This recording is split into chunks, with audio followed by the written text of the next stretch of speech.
Hello students, इस video में आप सभी का वेलकम है। इस वीडियो में हम क्लास 12th का एक टॉपिक डिस्कस कर रहे हैं। गाउस के नियम की एप्लीकेशन के रूप में जो टॉपिक स्टडी कर रहे हैं ऑलरेडी मैंने बोर्ड पर लिख दिया है। वो समावेशित गोलीय कोश या चालक गोला जो समावेशित है उसके कारण हमें विद्युत क्षेत्र ज्ञात करना है। गोलीय कोश और चालक गोले को हम समझते हैं।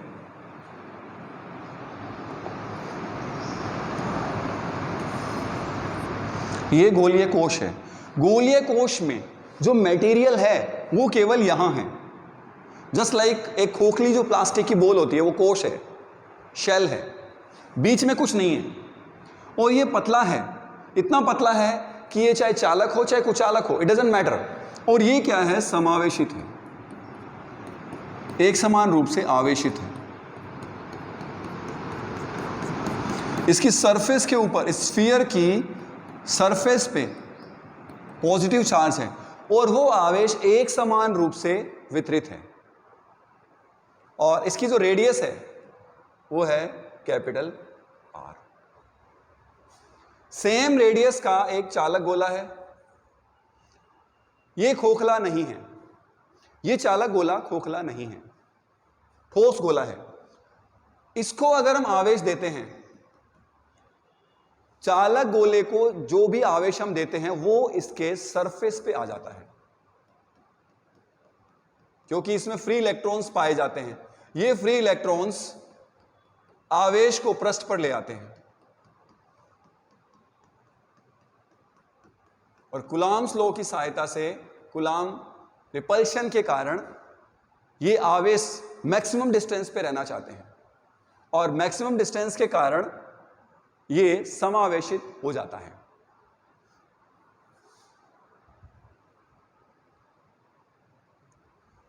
मैक्सिमम डिस्टेंस के कारण चालक गोला समावेशित हो जाता है। इसकी भी त्रिज्या आर है। ये क्या है? कोश। और ये है गोला, ठोस गोला है ये, राइट। अगर हम इनको देखें, दोनों को, केवल हम आवेश को देखें, पदार्थ को भूल जाइए, माइंड से जो मटेरियल है उसको हटा दें। अगर हम आवेश देखें, यहां पर भी आवेश मान लीजिए Q है और यहां पर भी आवेश मान लीजिए Q है, दोनों की त्रिज्या सेम है, तो केवल अगर इनके आवेशों को देखें तो क्या कोई अंतर हमें नजर आता है? सेम आवेश Q स्पेस में फैला है r डिस्टेंस पर, यहां भी सेम आवेश Q एक स्फेरिकल सरफेस पर फैला हुआ है, रेडियस है उसकी r। तो आवेश के पॉइंट ऑफ व्यू से इन दोनों में कोई अंतर नहीं है। अगर आपसे एग्जाम में ये टॉपिक पूछा जाता है, गोलीय कोश पूछा जाए चाहे चालक गोला पूछा जाए, तो दोनों का आंसर सेम होगा।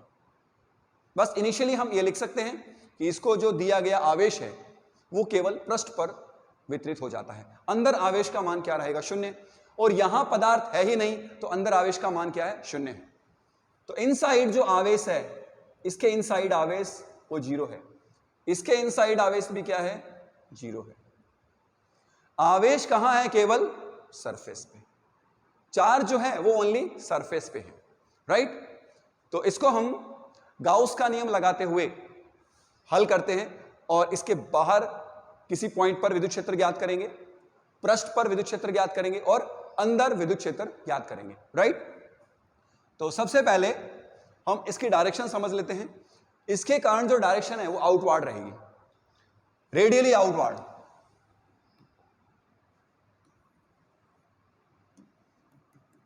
ये पॉजिटिवली चार्ज्ड कोश या गोला है, चालक गोला।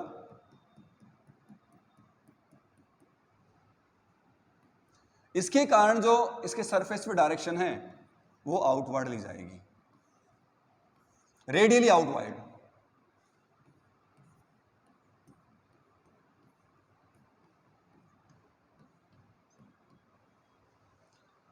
राइट। क्योंकि अगर इसको हम पॉइंट लाइक चार्ज माने तो ये डायरेक्शन आउटवर्ड आएगी। प्रत्येक बिंदु को अगर हम पॉइंट लाइक आवेश मानते हैं तो इसकी डायरेक्शन आउटवर्ड रहती है। तो ये रेडियली आउटवर्ड डायरेक्शन है। तो ये इलेक्ट्रिक फील्ड की जो डायरेक्शन है वो हम यहां से समझ सकते हैं। अब हमें गाउस का नियम अप्लाई करते हुए इसके बाहर स्थित किसी बिंदु पर विद्युत क्षेत्र ज्ञात करना है। कोश या गोले के बाहर स्थित बाहर विद्युत क्षेत्र लिख सकते हैं हम, बाहर विद्युत क्षेत्र, राइट। तो ये हमें वो चालक गोला दिया हुआ है जिस पर आवेश है कैपिटल Q, रेडियस है कैपिटल R, सेंटर है O, और ये डिस्टेंस, ये पॉइंट P है और ये OP इक्वल्स टू है R, यानी बिंदु P की O से जो डिस्टेंस है वो R है और small r is greater than capital R। Point P इस गोलाकार पृष्ठ के बाहर स्थित है। अब हमें गाउस का नियम अप्लाई करना है। गाउस का नियम अप्लाई करने के लिए आपको एक गाउसियन पृष्ठ चाहिए। तो जैसा कि इसकी ज्योमेट्री है, उसके अनुसार अगर हम देखें तो हमारा गाउसियन पृष्ठ कैसा होना चाहिए? गोलाकार होना चाहिए। तो इसके चारों ओर हम r त्रिज्या का एक गोला ले लेते हैं।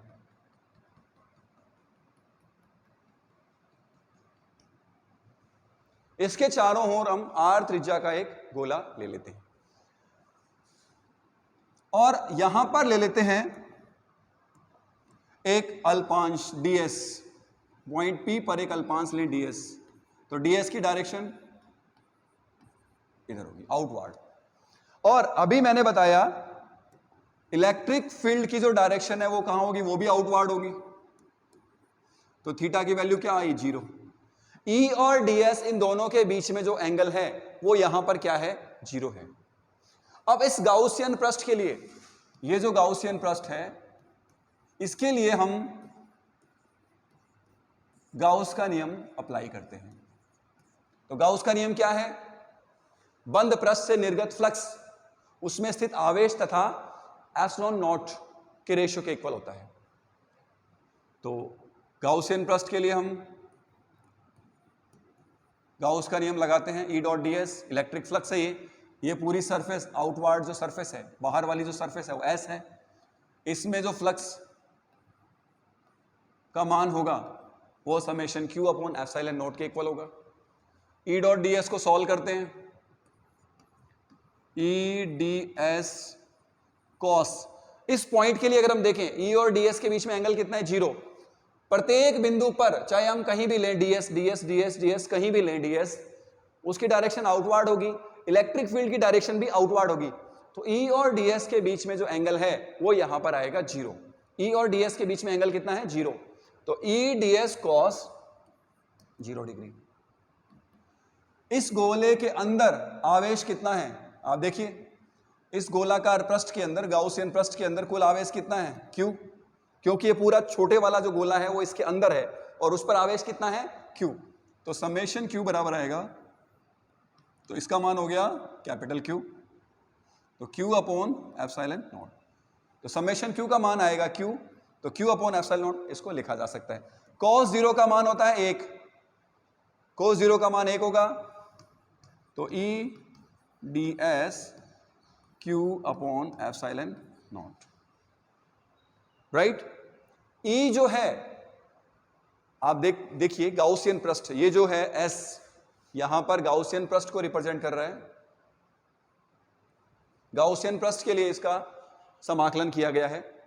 तो गाउसियन पृष्ठ का प्रत्येक बिंदु इससे समान दूरी पर है, तो E का मान कांस्टेंट होगा।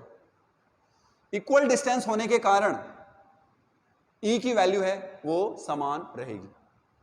तो E को हम बाहर निकाल सकते हैं, इस E को हम बाहर निकाल लेते हैं।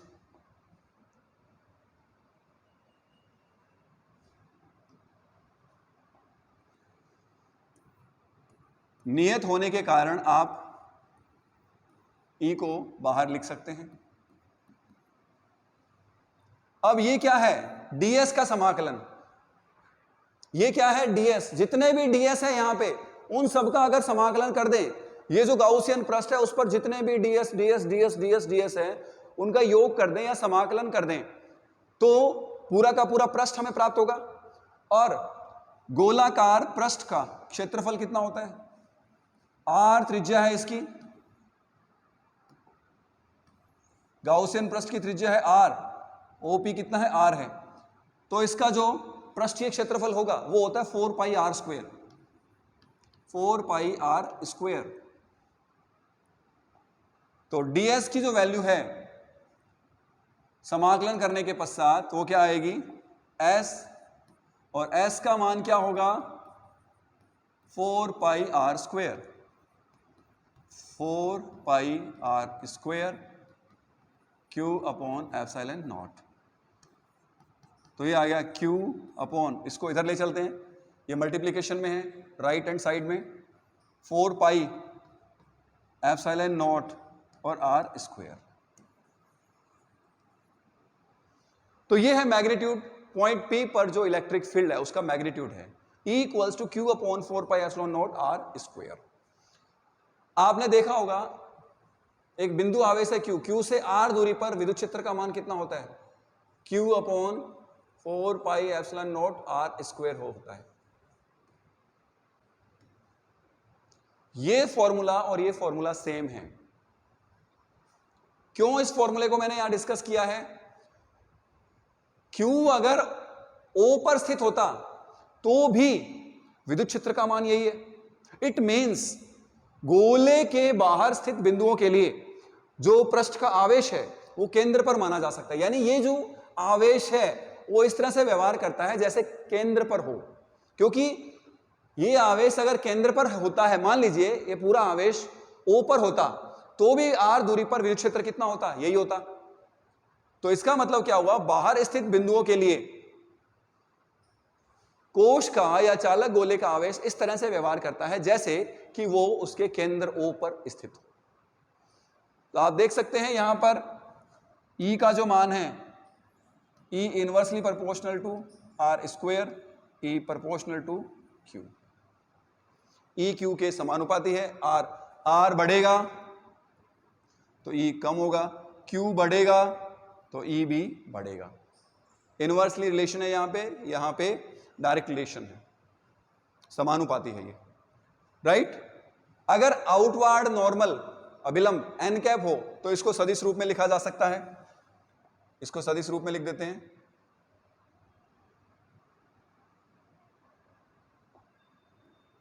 E सदिश equals to Q upon 4 pi epsilon naught r square n cap. अगर गाउसियन पृष्ठ के बाहर अगर हम n कैप लें तो वेक्टर फॉर्म में इसको हम लिख सकते हैं, क्योंकि E की डायरेक्शन और n कैप की डायरेक्शन सेम है। तो n कैप जो है वो E की डायरेक्शन में है, इसलिए हमने इसको इस फॉर्म में लिख दिया। क्लियर है यहां तक? अब ये था गोलीय कोश के बाहर स्थित बिंदु पर विद्युत क्षेत्र। अब हम ज्ञात करते हैं पृष्ठ पर। देखिए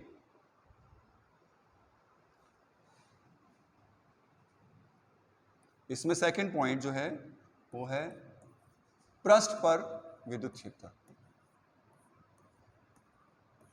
यानी small r equals to r। ये हमारा दिया गया गोलीय कोश है,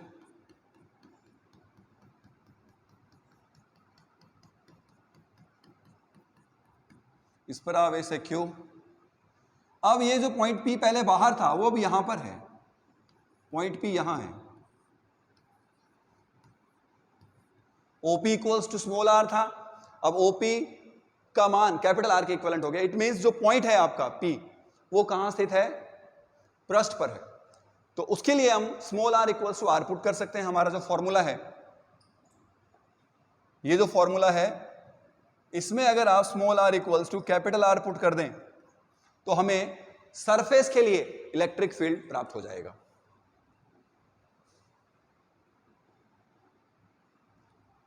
तो जो हमारी इक्वेशन थी E equals to Q upon 4 pi epsilon naught r square n cap, इसमें R equals to capital R रखने पर तो ई की वैल्यू आ जाएगी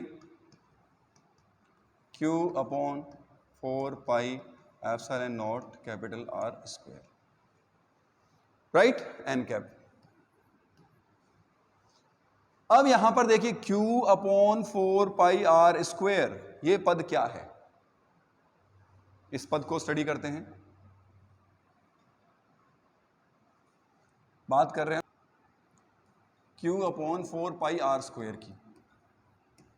4 पाई R स्क्वायर क्या है? पृष्ठीय क्षेत्रफल, इसकी सरफेस का क्षेत्रफल है 4 पाई R स्क्वायर। ये टोटल चार्ज है Q, इसको जो गिवन है।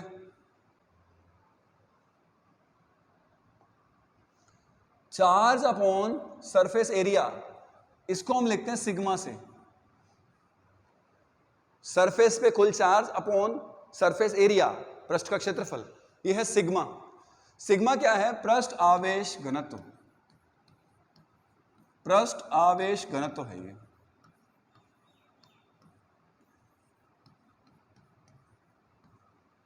Surface charge density. तो इस इक्वेशन में Q upon 4 pi R square को सिग्मा लिख दें, इसको सिग्मा लिख दें, तो E इक्वल्स टू आप लिख सकते हैं sigma upon epsilon not n cap. इस फॉर्म में भी लिखा जा सकता है, पृष्ठ पर या पृष्ठ के किसी बिंदु पर विद्युत क्षेत्र का मान, राइट। अब हम निकालते हैं अंदर। तीसरा हमारा इसमें पॉइंट है पृष्ठ के अंदर।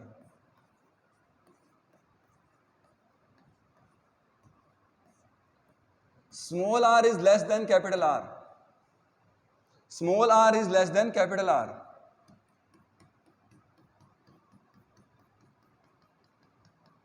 यानी अब पॉइंट P कहां है? अंदर है।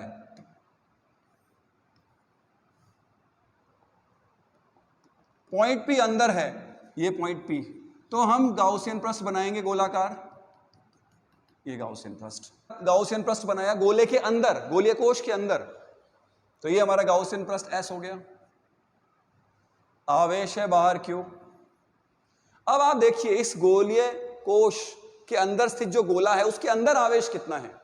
इसके अंदर आवेश नहीं है, क्योंकि आवेश कहां है? बाहर है, पृष्ठ पर। आवेश कहां है? पृष्ठ पर बाहर, अंदर आवेश नहीं है। तो इसके लिए गाउस का नियम लगाते हैं, गाउस का नियम अप्लाई करते हैं इसके लिए। E dot ds equals to summation Q upon epsilon naught. अंदर आवेश का मान 0 है, पहले ही हमने देख लिया। तो E dot ds equals to 0। अब यहां से आप कंक्लूजन निकाल सकते हैं, ds की वैल्यू तो 0 है नहीं, क्योंकि एरिया तो एग्जिस्ट कर रहा है। एक इमेजिनरी सरफेस हमने ली है, तो ds तो एग्जिस्ट कर रहा है। तो 0 यहां पर कौन है? E 0 है, तभी ये 0 बनेगा। यानी ds तो 0 हो नहीं सकता, तो 0 यहां कौन होगा? E होगा, इलेक्ट्रिक फील्ड होगा। तो E यहां पर 0 होगा, किसके? इसके अंदर। तो गोलीय कोश के अंदर विद्युत क्षेत्र का मान कितना होगा? 0 होगा। या चालक गोला है, चालक गोले के अंदर विद्युत क्षेत्र का मान 0 होगा, राइट। तो ये था हमारा टॉपिक, समावेशित गोलीय कोश या चालक गोले के कारण इलेक्ट्रिक फील्ड। ग्राफिकल रिप्रेजेंटेशन इसका हम देख सकते हैं। इलेक्ट्रिक फील्ड और डिस्टेंस के बीच में अगर हम ग्राफ देखें, सेंटर से, ये डिस्टेंस ली गई है सेंटर से, सेंटर से अगर आप आगे बढ़ रहे हैं तो R तक 0 है। जब R इक्वल्स टू R है तब तक E का मान क्या है? 0। R इक्वल्स टू R पर इसका जो मान है वो सिग्मा अपॉन एप्सिलॉन नॉट है इस बिंदु पर। और इसके बाद ये तेजी से घटना शुरू करता है, inversely proportional to R square. Surface पे मान कांस्टेंट है सिग्मा अपॉन एप्सिलॉन नॉट, क्योंकि सिग्मा कांस्टेंट होगा तो E का मान भी क्या रहेगा? कांस्टेंट रहेगा। तो ये तो है सरफेस के लिए, और ये सरफेस के बाहर R is greater than R, यहां R is less than R is less than के R is less than R के लिए, यानी इनसाइड 0 है, ये पृष्ठ पर सरफेस पे value sigma upon epsilon not, और जैसे ही हम बाहर जाएंगे तो जितना हम दूर जाते जाएंगे इलेक्ट्रिक फील्ड का मान उतना ही कम होता जाएगा। तो ये था हमारा टॉपिक, इसमें हमने गाउस के नियम को अप्लाई करते हुए एक चालक गोला या खोखला जो गोलीय कोश है उसके कारण हमने विद्युत क्षेत्र ज्ञात किया। होपफुली स्टूडेंट्स आपको ये टॉपिक समझ में आया होगा। Thank you.